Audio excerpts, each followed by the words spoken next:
Hey everyone, thanks for checking back in. Glad that you guys are here. Sorry, it's bright outside. Um, got a couple projects going on this week. Car's been on jack stands for a couple days now because I've been tweaking a few things. But right now, what we're about to get into is what I'm hoping is going to be a really good upgrade to this car. And I basically got a steal on Marketplace for everything. So I'm really excited about this, and let's go take a look at what we got. All right, guys, so we've got Akebono brake kit upgrade for the G35.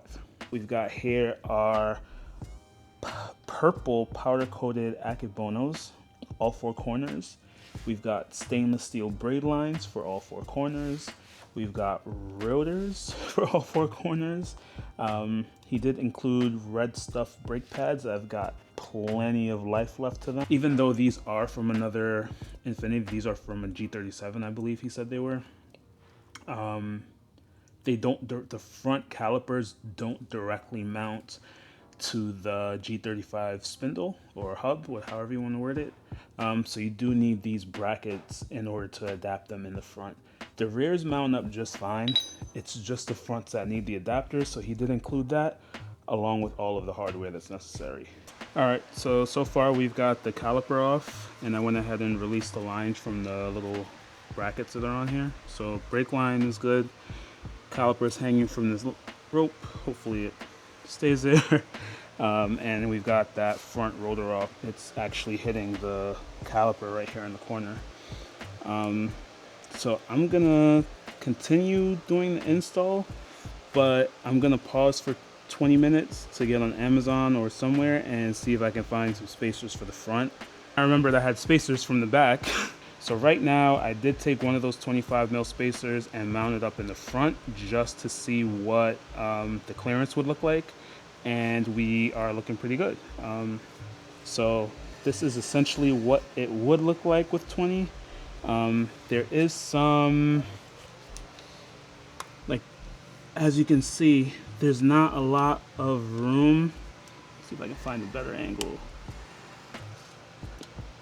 There's not a lot of room between where the caliper is and the potential contact of the bolts for the hardware for the wheel.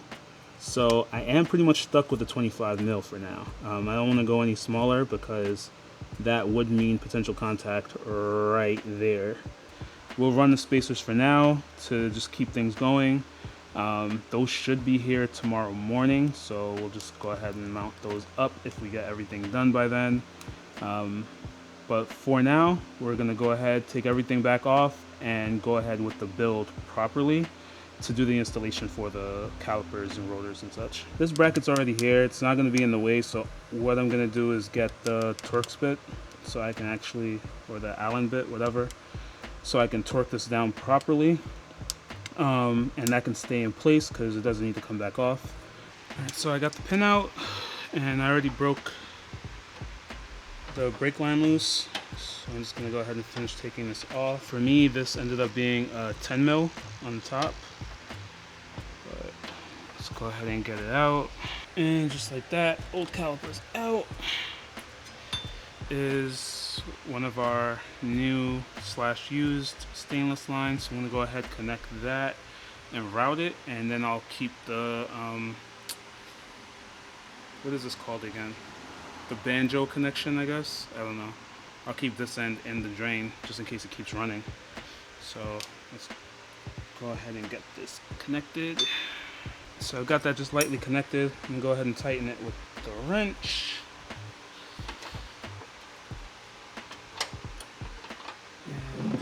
See, it's actually leaking down here, so good thing I kept it on top of the drain bucket. That's in there nice and tight.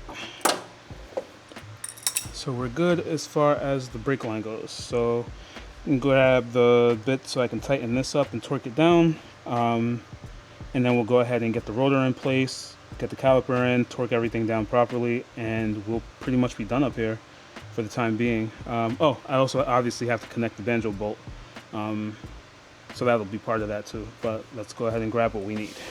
seems like I'll be making the trip outside sooner than I thought. So these are the two biggest Allen slash Torx bits that I have, and unfortunately both of them are too small for this. Alright, so we got what we needed for freight. Got a hex bit that fits the bolts that we need to put in for the front caliper adapter. Alright, and I was aiming for Valvoline. Valvoline has a synthetic .3 and .4 compatible fluid, but they only have one bottle of it left. So I ended up just going with some regular Prestone .3. This one is synthetic too and should do pretty well. So got everything we need now. I'm gonna head back to the garage and get started, or get working on finishing what I've started. See you guys in a bit. Now that I've got the right tool, I did use the breaker bar, and I used this, I don't know if you guys have seen it before.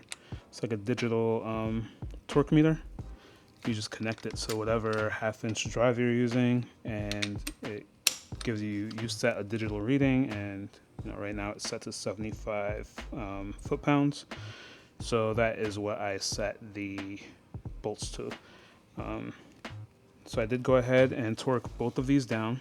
They should be good. And again, you do get like a really good audible beep from this when you've reached your setting. So that is our 75 foot-pounds set there. You have to make sure that we use the lock washer and washer that come with this set, because if you don't, what'll end up happening is the bolt will stick too far out and it'll make contact with the rotor. And as I went to go mount the lower bolt into the caliper, I realized that I was having clearance issues, and where I'm having that issue is right here at the edge of this shield. So I'm gonna take my Dremel with a small cutting wheel and just cut it, just make a cut straight down. What's essentially happening is that as the caliper comes down, it's meeting the shield and it's not giving it, like, it doesn't have enough give for the caliper to get around. So I'm just gonna literally just make a straight cut down and see if that's enough to clear it. If not, we'll trim some more after.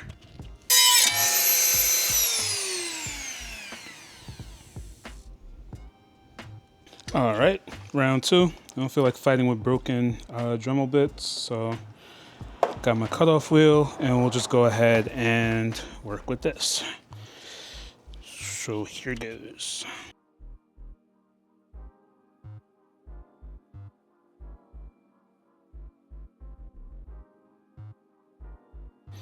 All right, so we went ahead and got that piece cut off. So I'm gonna go ahead and try to fit the caliper back on again, and hopefully no issues this time.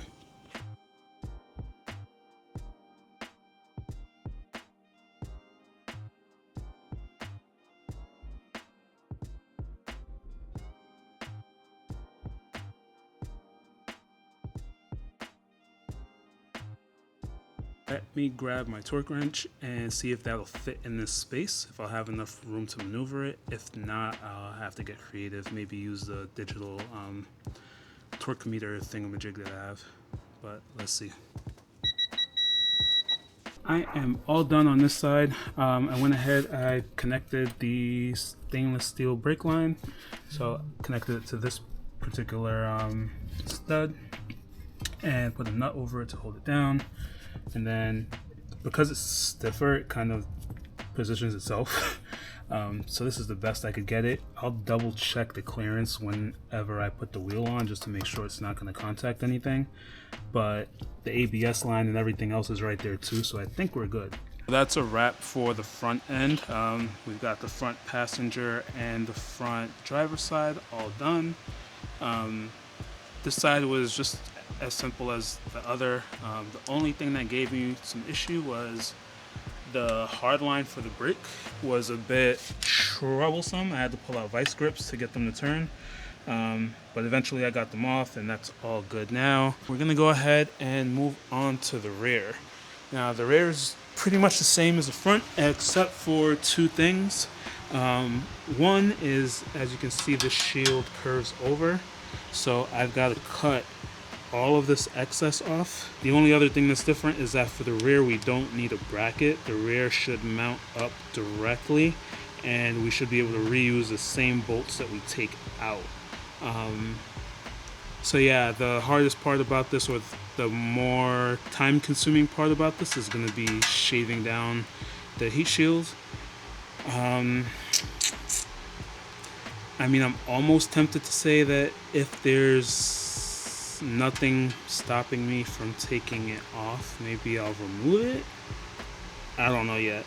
But we'll take a look at that. So let's go ahead and get started on the back end. Sorry, I keep forgetting to pause and turn the camera on.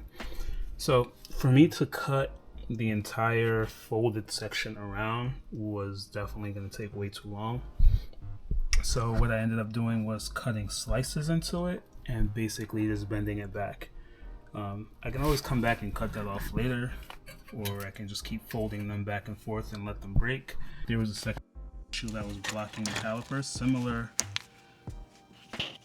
to what was happening in the front.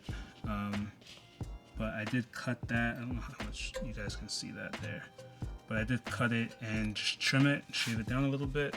And I had to do the same at the bottom, right down here, behind the heat, on the heat shield, behind the rotor. Right now I've got the caliper mounted. I've got the top bolt in. I'm working on getting the bottom one in. Sorry, I'm trying to multitask. So yeah, we're gonna go ahead, get this in completely, get it torqued down to what we need it to be, and then we'll go ahead and we'll get the this thingamajig, the hard line, connected to the stainless steel lines that we have. All right, y'all, so all done with this driver's side rear. Everything's on, everything's torqued down, everything's ready on this side. I do still have to do the rear passenger side, but it's getting a little late and I have a few other things that I need to take care of today. So this is where I'm gonna pause. All right, y'all, it's a new morning. Still left with just doing this one corner set of caliper and rotor, but the spacers actually came in too. So we got spacers in overnight. So at least once we're done bleeding the brakes, I can get the wheels on and the car will roll. I don't have to worry about clearance issues. So I'm gonna go ahead and knock this out. Again, it's just getting the whole caliper system off, cutting up the heat shield, swapping on the new rotor, and then putting the new caliper on. So let me get that done and we'll continue.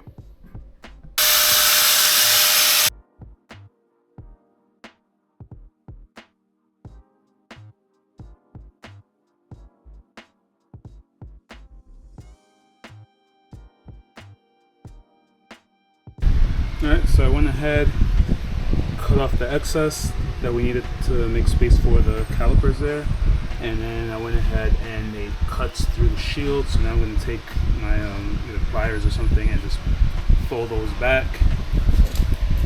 Alright, so we are all set here. Brake line on. This thing looks like fins. It almost looks performance. I don't know, whatever. But we went ahead and cut the dust shield back. So that's good. Rotors in place, calipers on, banjo bolt on, everything's torqued down. All right, y'all, so it's actually the next day. I done messed around and found out. So I went ahead and I was double checking all my bolts, making sure everything was good. And somehow, magically, I managed to strip the threads out of the caliper.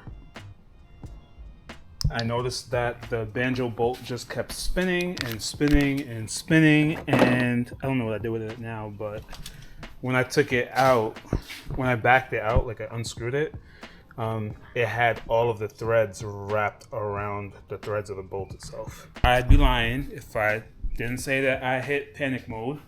It's like, what the heck am I gonna do? Because the immediate thought is to get this rethreaded and find some way to like get another banjo bolt. I don't know, but then any bolt that comes in, any banjo bolt I got to replace it, that would have needed to have a wider thread. It would have to be wider, which means it probably wouldn't fit through the brake line. So I would need a different brake line as well. That would work. Like, it would be a complete mess.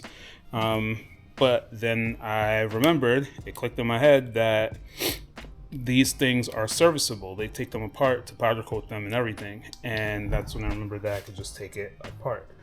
So my fix for this is that I'm actually waiting for a reman brake caliper to come in from Rock Auto, and I'm just going to take the back half of it and connect it with the front half of my caliper, so I don't have to worry about getting it powder coated all over again, because no one's going to see the back half of the caliper anyway. So that's a fix.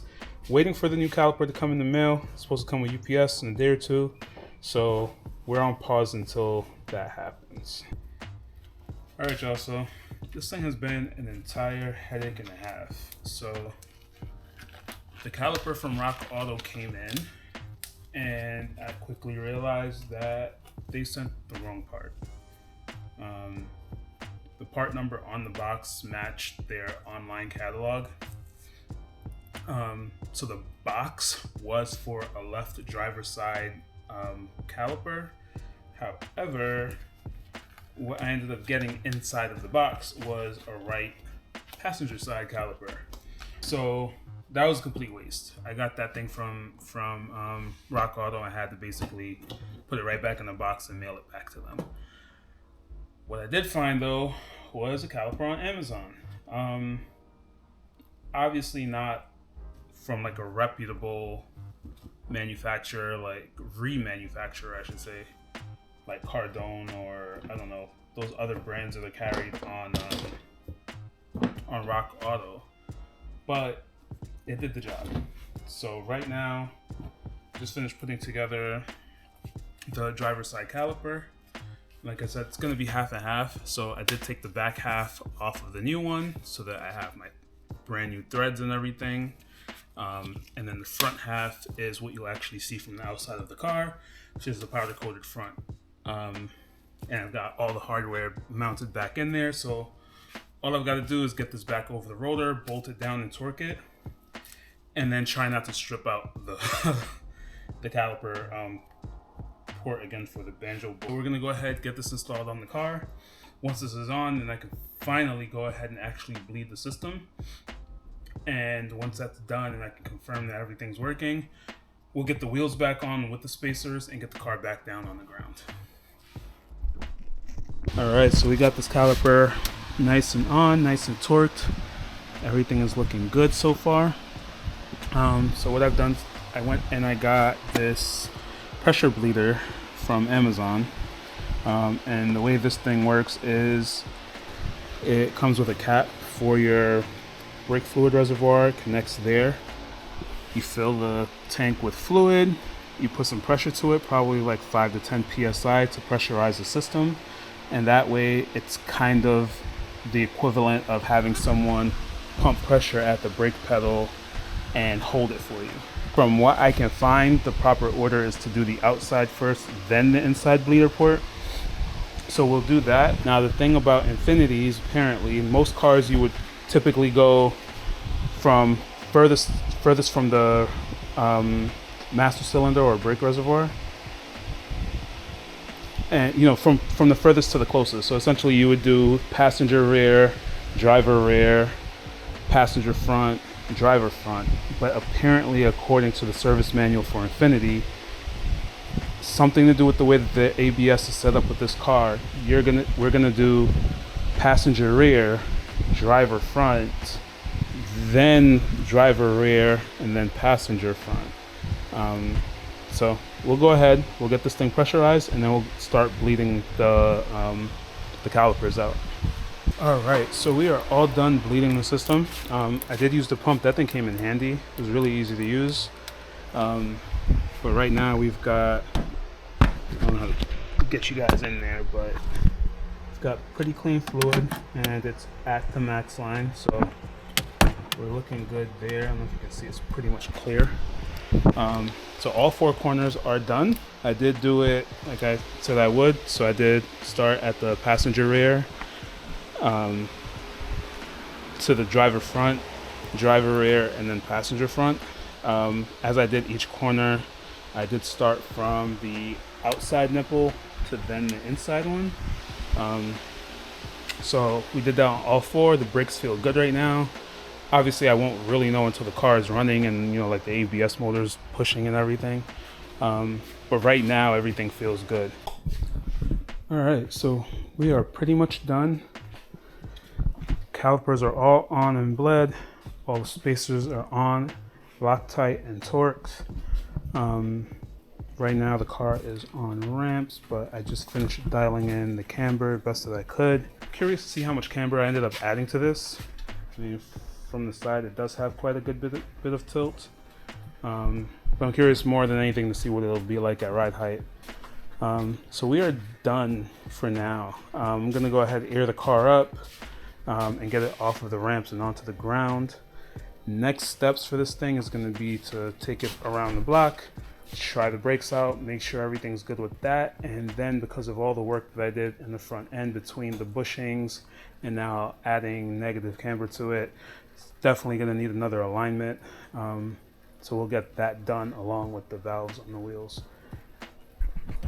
Alright guys, so I'm not entirely sure where I left off recording, but here's what's happened so far. We went ahead, we got the calipers, stainless steel lines, all the adapters and everything, so the brakes are all set up. We did end up having to add on a set of spacers in the front. I did go with 25 mil just to be safe. Now that the wheels are on, I see that I could probably save myself like 5 millimeters or so. So I could technically go down to a 20, but I'll just leave it as it is for now. I don't want to keep playing with it. After installing all the brakes and everything and getting the wheels and everything on, I obviously did have to adjust the camber. So we added some negative camber in the front just to make sure that when the car airs out that the fender's not sitting on the tire, because that is what was happening because of that extra inch that we pushed the wheels forward. We went ahead, we bled the brakes once. After we bled the brakes, took the car out for a drive. Pedal felt really mushy, felt like there was a lot of travel. So I went back in the garage, parked it up, and then I bled all four corners a second time. Just came back from another drive and the brakes feel amazing. I am very happy with this upgrade, and I'm looking forward to, you know, actually going for some more spirited driving and feeling out the difference of it. It stops way better than the base brakes. I haven't noticed, some people say because obviously these are bigger rotors, bigger pads, bigger everything in terms of brakes, that it is more rotational mass you're adding to the car, so you could feel it in the acceleration. I don't really notice it yet, but also my car's slow anyway. It's not tuned, it's not anything, like it's just a get around car right now. So this is where we are, ladies and gentlemen.